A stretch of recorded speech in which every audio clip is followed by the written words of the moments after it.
Now, every household knows how much power prices are hurting, particularly this time of year. Just look at Queensland, where there's been a 22% increase just since the 1st of July.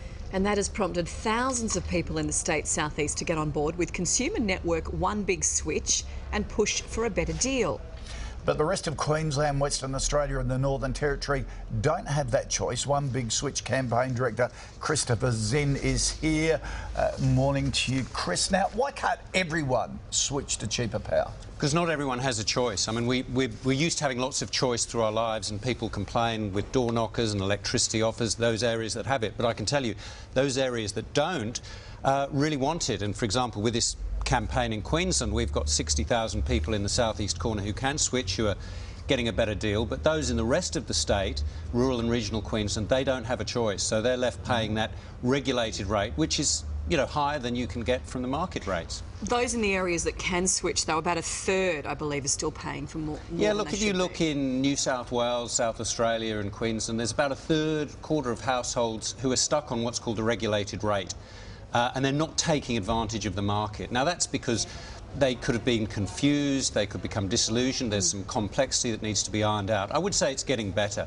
And if you can switch, you're not always going to get the very best, but you're going to get something that's better, and that can be a saving. And look, we're talking, you know, $150, $200 plus if you make the right kind of switch on a saving on your electricity and or gas bill. Now, you're pushing for electricity to be an election issue. Why? Well, I think Kevin Rudd put it on the agenda. He had a productivity pact. He said what were the main issues. Electricity prices was the top one, and he said this is one that I get badgered about as I wander around all the time. We know there's all sorts of important things for the leaders to talk about. Electricity is actually something that's top of mind for a lot of people. There has been a state issue, but actually there's a lot more regulation at the centre and a lot more change. And we think some leadership from the top about electricity and electricity prices to make sure we don't get these massive increases. So you're about choice around Australia? We're about one choice around, choice around Australia and WA and other places. We think that we need a timetable as to when that's going to happen.